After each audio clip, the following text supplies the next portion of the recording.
This channel does not promote any violent, harmful, or illegal activities. All content provided by this channel is meant for an educational purpose only.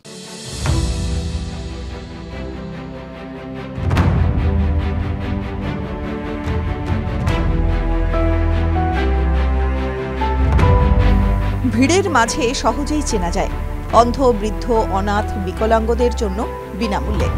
বড় বড় অক্ষরে এই লেখা ঝুলছে টোটোতে। স্বামী বিবেকানন্দের মতাদর্শ মেনে চলা জীব সেবা, শিব সেবা সংকল্পে কালনার গ্রাম ও শহরের রাস্তা দিয়ে টোটো নিয়ে ছুটে চলেন তারক বিশ্বাস। রাস্তাতে কোনো অন্ধ, বৃদ্ধ, অনাথ, বিকলাঙ্গ মানুষজন দেখলেই বিনামূল্যে পৌঁছে দেন তার গন্তব্যে। তবুও পরিবার সমেত দুবেলা খাবার মতো টাকা রোজগার হয় তার।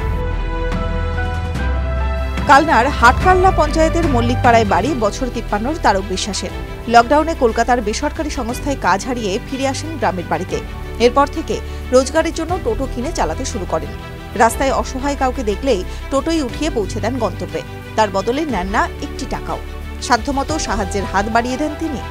প্রথম এই কাজে অনেক কটাক্ষ শুনতে হয়েছে। পরিবার থেকে আপত্তি এসেছিল।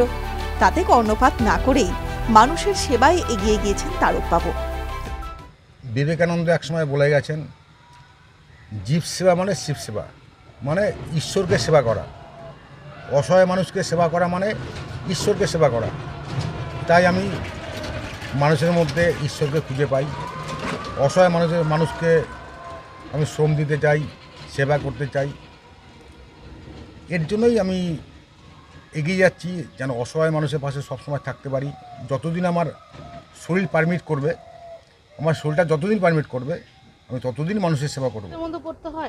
পড়তে হয়। মানুষ আমাকে উল্টোপাল্টা কথা বলে তোমার এগুলো করার কী দরকার, তোমাকে কেউ কোনো সাহায্য করছে, তোমাকে কি সরকার থেকে কোনো সাহায্য করছে? না, সাহায্য কেন করবে? আমি মানুষের উপকার করবো, তাহলে সাহায্য নেবো কেন?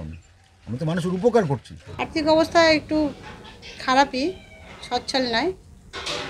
বাড়িঘরও এখনো করতে পারেননি, পুরনো বাড়িঘরেই। আর্থিক অবস্থা খারাপ হওয়া সত্ত্বেও যে বিনা পয়সায় যে পরিষেবা দিচ্ছে, এখন ওনার এটা কি বলবো, ভালো লাগে। হ্যাঁ, উনি সেবা করতে চান, সেটা তো আমি বাধা দিতে পারি না, করুক। এখন তার কাজে খুশি পরিবার সহ এলাকাবাসীরা। TV9 Bangla digital.